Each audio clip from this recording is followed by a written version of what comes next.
আমি ফুল দেখেছি আর চাঁদও দেখেছি, কিন্তু শান্তি শুধু তোমাকে দেখার মাঝে। বুঝলে প্রিয়? ইউটিউবাররা হচ্ছে কোটিপতি আর টিকটকাররা করছে ভিক্ষা, আর আজকে আমরা দেব এই পিচ্চি মেয়েকে শিক্ষা। তো হ্যালো বাবুসোনারা, কেমন আছো তোমরা? Welcome back to another new video. তো চলো দেরি না করে ভিডিওটা শুরু করি।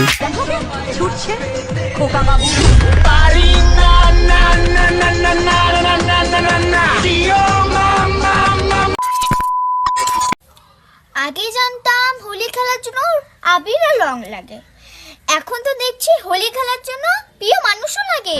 আচ্ছা, আগে তো জানতাম নিব্বিরা শুধু টিকটকে ভিডিও বানাতো, কিন্তু এখন তো দেখছি ইনস্টাগ্রাম আর ইউটিউবেও বানাচ্ছে। আর তোকে কে বলেছে হোলি খেলতে প্রিয় মানুষ লাগে? তাহলে আমার তো প্রিয় মানুষই নেই, তাই বলে কি আমি হোলি খেলবো না? কবে দেখা হবে তোমার আর আমার?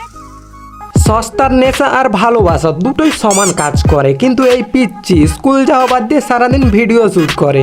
আর কবে দেখা হবে? যেদিন তোর 18 বছর বয়স হবে, ভোটার কার্ড হবে, সেই দিন দেখা হবে তার সাথে। নেকা নিব্বি বলেন কি? ঈদের চাঁদ আকাশে, আবার চাঁদ আমার শ্বশুর বাড়িতে। হায়রে মোদিজি, আপনি পয়সা খরচ করে চন্দ্রয়ানটাকে আকাশে কেন পাঠাতে গেলেন? আসল চাঁদটা তো এর শ্বশুর বাড়িতেই ছিল। আর এর বউ হওয়ার খুব শখ, তাই না? শুন, তোকেই বলছি, বউ হওয়ার পর যখন তোর শাশুড়ি মা তোকে রান্না করাবে, বাসন মাজাবে, ঘর পরিষ্কার করাবে, তখন তুই নিজের মুখেই বলবি যে আমি বাবার বাড়ি যাব। অপেক্ষায় রইলাম সেই দিনে, যেদিন তুই নিজে ফোন করে বলবি ভালো নেই তোকে ছাড়া। হায়রে কপাল, আর এত দিন খারাপ পড়লো যে তোকে ফোন করে বলবে। আর আমাদের ছেলেদের মন কখনো খারাপ হয় না, কারণ আমাদের কাছে সোনার টুকরো বন্ধুগুলো যে থাকে। নজর রাখতে হবে তোমার উপর, দিন দিন ভালোবাসা কমে যাচ্ছে। কেন? আমার মাথা নষ্ট, কি যে কষ্ট।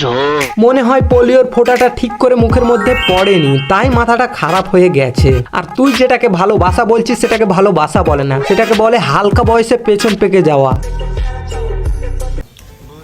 গর্ব করে বলতে পারি 10 জনকে নয়, একজনকে ভালোবাসি, সেটা তুমি। বুঝলে জান? कौन है? क्यों है? লে হালুয়া, এরও ভালোবাসার মানুষ আছে? তাহলে তো এবার আমাকে কচু গাছে ফাঁসি নিয়ে মরতে হবে। তাও আবার আছে তো আছে, অনলাইনে এসে বলছে। তাহলে আমি এর মা বাবাকে একটা কথাই বলতে চাই যে কাকু আর কাকিমা, আপনার মেয়েকে বিয়ে দিয়ে দিন। আপনার মেয়ে দেখতে হয়তো ছোট, কিন্তু ভিতর থেকে অনেক বড় হয়ে গেছে। গরমকাল আসলে গরম সহ্য হয় না, ঠান্ডা কাল আসলে ঠান্ডা সহ্য হয় না। ওই মানুষটাই অসহ্যকর। तू समझा? हाँ नहीं, तू समझा नहीं।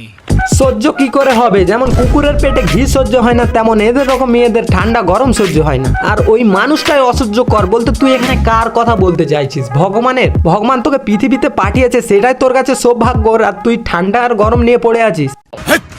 কি বলছিস? তো আজকের ভিডিওটা ছিল এতটাই বাবু সোনারা। আজকের ভিডিওটা যদি ভালো লাগে তো ভিডিওটাতে একটা লাইক আর চ্যানেলটাকে সাবস্ক্রাইব করে নাও।